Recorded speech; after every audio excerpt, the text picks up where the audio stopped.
Welcome to Faith Fading Down Under, Australia's religious revolution, where today we delve deep into one of the biggest societal shifts in modern Australian history: the significant decline of religious affiliation, particularly Christianity, across the nation. That's right. When you look back at the Australian census data, it's truly striking. In 1966, a whopping 88% of Australians identified as Christian. Fast forward to 2021, and that number has plummeted to just 43.9%. Meanwhile, the segment of the population claiming no religion has surged to nearly 39%. It's fascinating, isn't it? Absolutely. It gives us quite a window into how rapidly beliefs and societal structures can change. Did you know that this decline is actually happening faster in Australia than in some other Western countries, including the United States? It's like watching a cultural shift on fast forward. For sure.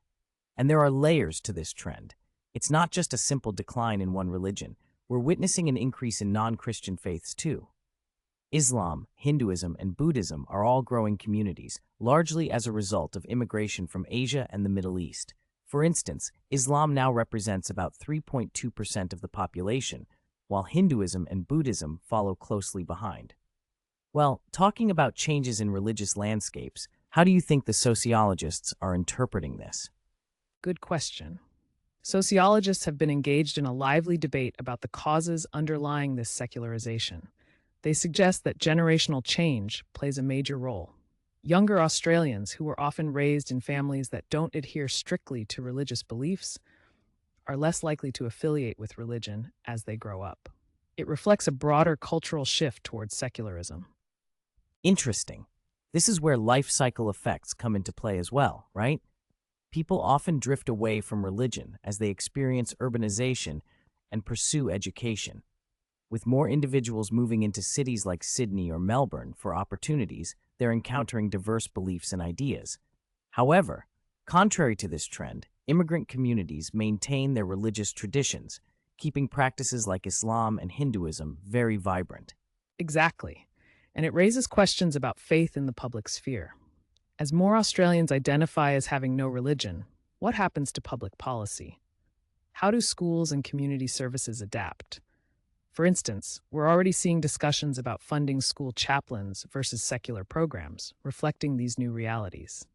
Speaking of adaptation, let's dive a bit deeper into what secularization means on a cultural level. It's not only about empty pews in churches, it reflects a broader shift in how spirituality is expressed. Although traditional Christianity is declining, many people are still seeking spiritual experiences. We've also seen a rise in spirituality without religion, which might combine practices from different traditions. Think yoga, mindfulness, and indigenous spirituality. And this blending of practices brings up something very intriguing. Those who identify as spiritually inclined but not religious are emerging. This demographic is significant, especially in urban settings, where cultural diversity is on display. It tells us that spirituality can take many forms. Even though people might shy away from institutional religions, they still crave meaning and connection. That's beautifully stated. It begs the question, what about the younger generations? They seem to be more open to these hybrid forms of spirituality.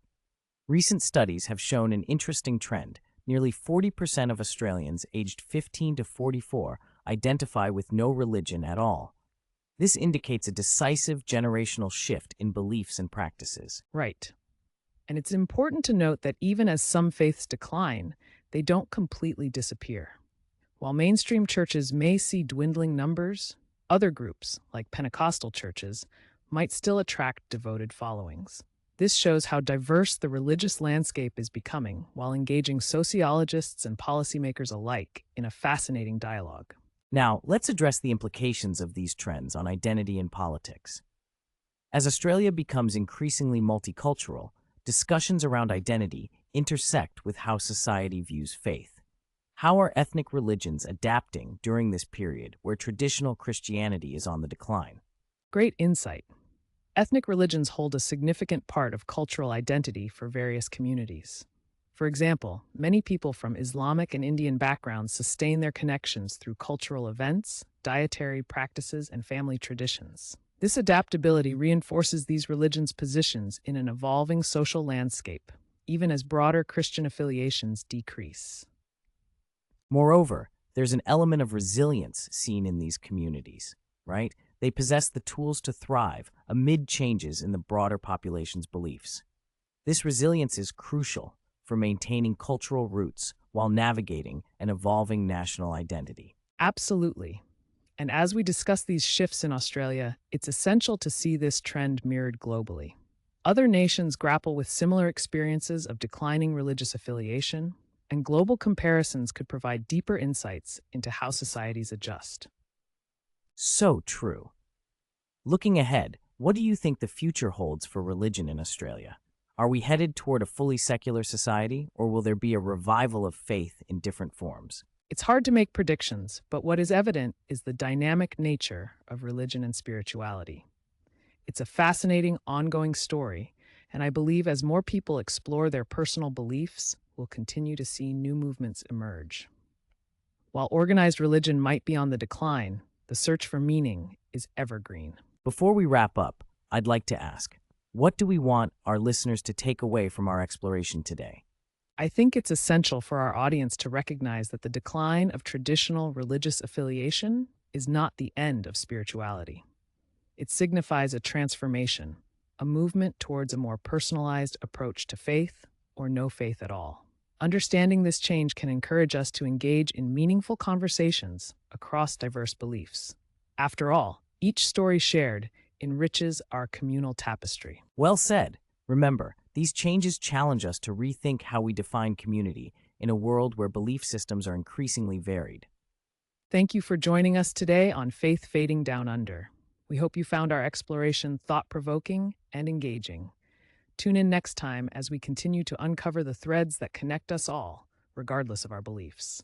Until then, take care. Yes, thank you, everyone. Stay curious and keep the conversations going. Goodbye.